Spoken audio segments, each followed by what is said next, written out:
El tema de hoy es hablar o no hablar en los medios sociales cuando hay una crisis del entorno.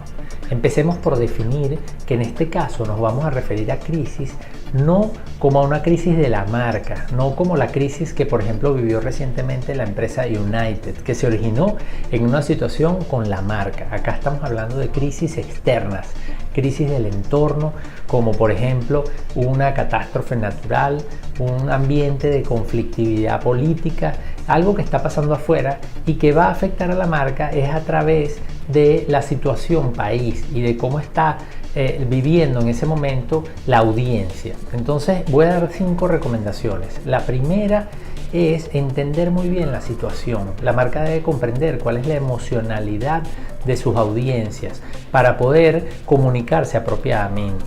La audiencia está triste, está con rabia, tiene miedo.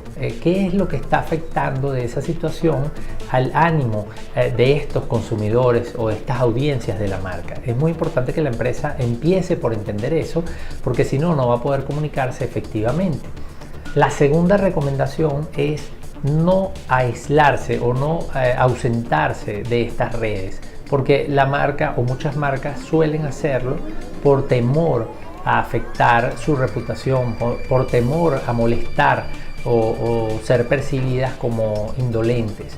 Entonces aquí es muy importante que la marca no se aísle, no se ausente de estos medios, porque si la emocionalidad del consumidor es de miedo o es de temor o es de tristeza, más bien en muchos casos va a requerir el apoyo de sus marcas y la ausencia puede verse como algo negativo. Entonces aquí lo importante no es ausentarse, sino entendiendo en el punto 1 cuál es la emocionalidad, buscar la manera en que la marca pueda estar presente sin ausentarse. Entonces eso nos lleva al punto número 3, que es ajustar las comunicaciones, porque definitivamente entendiendo la emocionalidad o entendiendo bien además la situación.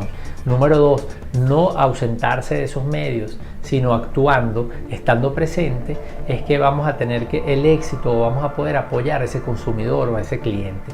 Pero allí estamos entonces en el punto 3, ¿cómo vamos a ajustar las comunicaciones? Hay que partir del hecho de que estamos en una situación que no es habitual, que no es normal y por ende hay que ajustar las comunicaciones. En este caso, ¿qué significa eso? Ajustar la frecuencia, ajustar los horarios, ajustar el tono de esa comunicación, porque obviamente no es prudente que si una situación del entorno es grave, entonces la marca va a hablar en un tono de fiesta, porque esto podría ser negativo. Entonces la comunicación se tiene que ajustar a esa situación. La recomendación número 4 es que hay que vivir un día a la vez. No podemos manejar las redes sociales en un entorno de este tipo en piloto automático. Eso implica que vamos a tener que tener mucho cuidado con los mensajes que están programados, porque podrían salir en un momento en donde no son bien recibidos o pueden generar más bien rechazo. Entonces en este caso hay que llevar la situación al día, un día a la vez, y eso implica observar lo que está pasando y poder comunicarnos en los momentos adecuados, sin programaciones predeterminadas. Y la recomendación número 5 es aprovechar las ventanas. Esto implica que va a haber momentos muy críticos en la situación del entorno que podrían indicar que no es un buen momento para poner cierto tipo de mensajes. Entonces en este caso es aprovechar esos momentos adecuados, esos momentos donde realmente vamos a agregar valor a nuestras audiencias, y a eso lo llamo aprovechar las ventanas. Resumiendo, entonces tenemos 5 recomendaciones a la hora de enfrentar nuestra posición o de intervenir en medios sociales cuando estamos viviendo en tiempos de crisis del entorno. La primera es entender la situación y sobre todo la emocionalidad de nuestras audiencias. La segunda tiene básicamente que ver con no ausentarnos, sino evaluar esa situación en el punto número 1 y entonces actuar, pero actuar con conocimiento. Número 3, ajustar definitivamente esas comunicaciones a la situación actual. no estamos en una situación de normalidad y por ende las comunicaciones no pueden seguir como si nada pasara. Deben adecuarse en términos del tono, de la frecuencia, de los horarios, etcétera, etcétera. Esa es la número 3. La número 4 es un día a la vez. No podemos manejar de forma automática estas comunicaciones. Debemos estar muy encima de cuál es la situación del entorno, qué es lo que está pasando y por ende entonces podernos comunicar en los momentos adecuados. Y eso nos lleva a la número 5, que es aprovechar las ventanas.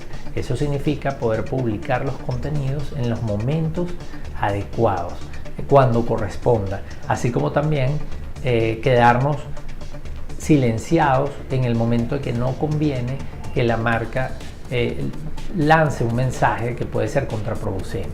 En este caso, la conclusión final es que aquí no hay fórmulas genéricas, sino que cada empresa debe evaluar la situación y debe tomar en cuenta, obviamente, la magnitud de la crisis, la duración esperada de esa crisis, cuál es el sector de actividad y a qué se dedica la empresa, porque obviamente yo me he referido en términos generales a marcas comerciales, pero hay algunos sectores en donde esto puede variar dependiendo de la naturaleza del negocio. Entonces es muy importante que no tengamos o no nos guiemos por fórmulas generales, sino que analicemos muy bien la situación y cómo afecta a nuestro consumidor, a nuestros clientes y por ende a nuestra marca.